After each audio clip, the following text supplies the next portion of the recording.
Derby County have joined the transfer hunt for a player by the name of Louie Barry. Now, a lot of you will know Louie Barry from January, where Derby County were reportedly interested in the loan signing of the player before he ended up at Hull City. Now, at that point in time, it was regarded that the deal wasn't made happen due to the loan fee. Acquainted with the deal. Now, obviously, for Derby County, a lot has changed since then. The sale of Erin Cashin and obviously the introduction of John Eustace. Does that mean they have a bigger chance with the signing of Louie Barry this time around? I absolutely do believe so. Now, obviously, you can let me know your thoughts down in the comments. And while you're down there, make sure you hit that subscribe button and turn on that notification bell. Hit the like button as well. It really helps push the channel. Now, obviously, Derby County aren't going to be the only ones in for Louie Barry, with Birmingham City reportedly another team plotting a transfer raid for the Aston Villa forward. But is he going to end up in the Championship, and is he going to end up at Derby County? Now, obviously, there's a lot that we can learn about Louie Barry, and we're going to do that in just a moment. But let's get into the V-roll, all about the Derby County raffle. Do you want to win yourself the brand new Derby County 2025-26 home shirt? Well, I'm here to give you an opportunity to do that. There will be a link down in the description where you can head on over to raffle.com to join a raffle where you can win the Derby County home shirt.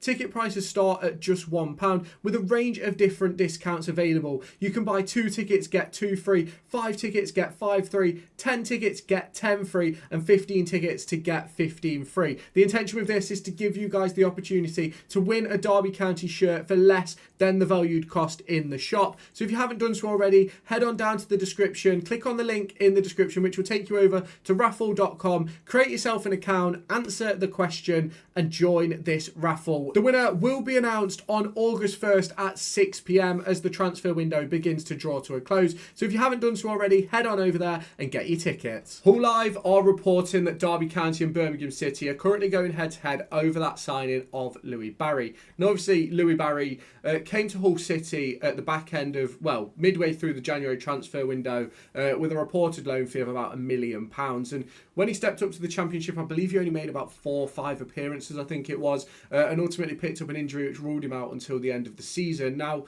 obviously, when it comes to Louie Barry, it's very sort of difficult to sort of judge where he stands in sort of a Championship capacity, because ultimately we've not really seen him play at this level. Now, we know across the course of his career, he's had some unbelievable seasons. I think if you obviously look last year, if you look at obviously his numbers with Stockport, 15 goals and 3 assists in 23 appearances in League One. You've got an appearance and a goal in the EFL Trophy as well, and he can play a wide range of different positions. But we've also seen him play at the likes of Barcelona. We've seen him play for West Brom, Aston Villa, Ipswich Town, and I do think that there's a big future ahead for Louie Barry, no matter where he ends up. Obviously, his deal at Aston Villa isn't up until, I believe, the end of 2028, and there probably is even an extension clause within that. But he obviously spent that second half of the season with Hull City, although he probably spent most of it back at Aston Villa, getting treatment for the injury he picked up. But I think this could be a really good move for Derby County. Obviously, you look at the depth chart right now in the 2 formations. You've obviously got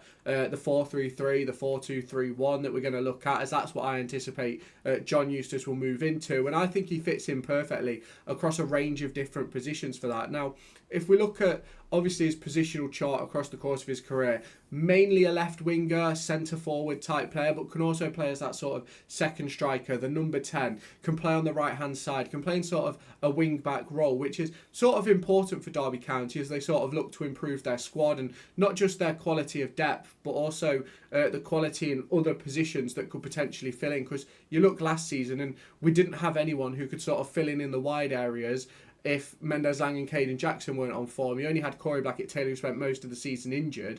And I sort of do believe that Louie Barry, if we'd have bought him last season, well, if we'd have bought him in, obviously it wouldn't have been a purchase, it would have been a loan deal. I do believe that he'd have had a better second half of the season with us than he did with, obviously, Hull City. Obviously, picking up that injury, I think it was in a win against Sunderland, which was obviously disappointing for him in that sense of he wasn't able to sort of show his level at the Championship. But I think it sort of opens that door for conversations about sort of what the likes of Louie Barry can do and how they're going to be able to sort of progress to that extra physical level that comes in the Championship, because you've got the physicality in terms of strength and power in League One, but you've got a different element of physical power in the Championship, where obviously I think it's much more sort of physical in a sense of like effort levels. I think you have to work a lot harder, especially against the better teams. And I think someone like Louie Barry really needs to experience that. At 21 years old, he's experienced a heck of a lot. Obviously went to Barcelona after shining for West Bromwich Albion in their under-18s team.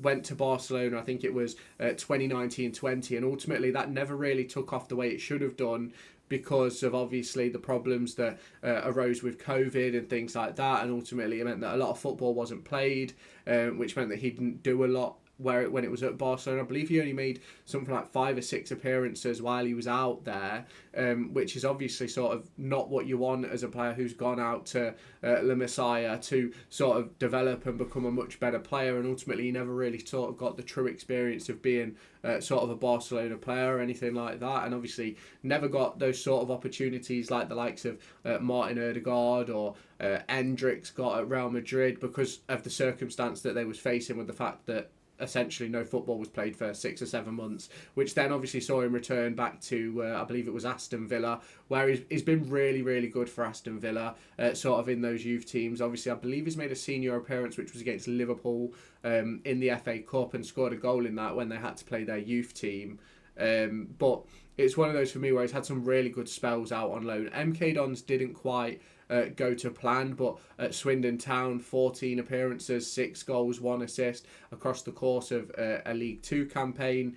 Stepped up to League 1 where he had 21 appearances for MK Dons with 1 goal and 3 assists, but I believe MK really struggled that year. And then obviously there was a bit of a spell at Salford where he made 13 appearances, scoring twice, 1 assist.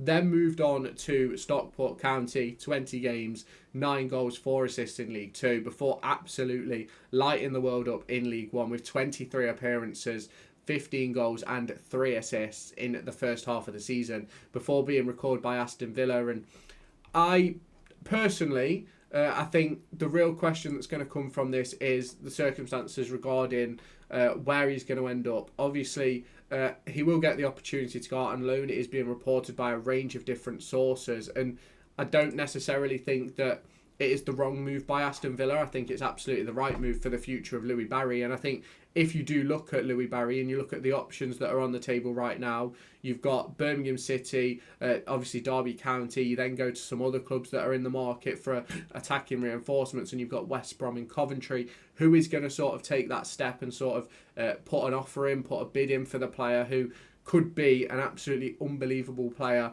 across the course of a full season if he was able to sort of get a full sort of loan spell under his belt where he actually gets to play a ton of football? Because obviously 4 appearances in the Championship, never really got the chance to prove himself, in my opinion, and I think that's sort of the issue that happened with that injury that he faced. He only played 165 minutes during his time at Hull City. Did he make 2 starts? 2 starts and 2 times off the bench.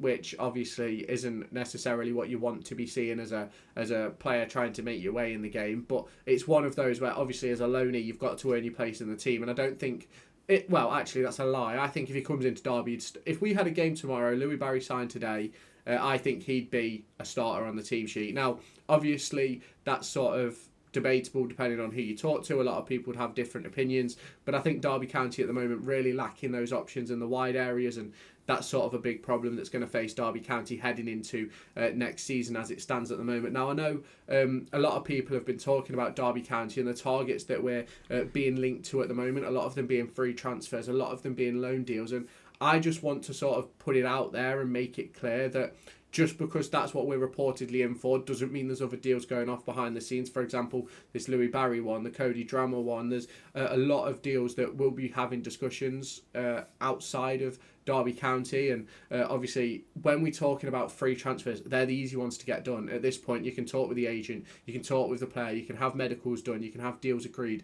like you can get all that done now. When it comes to players that require transfer fees and loan fees and things like that, there's a lot more sort of work that has to go into it, and I just want to make sure that everybody is like fully aware of sort of the complexities that goes into transfers. It's not just a we want him, can we have him? It's like there's a lot more that goes into it, especially when there's sort of multiple clubs interested. Like with Cody Drammer, you've got Preston, Blackburn, you've got a couple of French clubs as well. You've got, with Louie Barry, there's obviously Birmingham City, West Brom, Coventry. Like there's a lot of different clubs that sort of are going through the similar sort of negotiations, and that's where Hull City can sort of bide their time, not Hull City, Aston Villa, sorry, can bide their time and wait for the right offer to come in for them. And they could really wait until the end of the transfer window and it sort of be a September jobby. But in my opinion, I think any loan deal should be done way before then. But it's one of those sort of situations which you really have to sort of look at behind the scenes and sort of understand the sort of rationale that goes on when you're making these deals. Negotiations have to take place.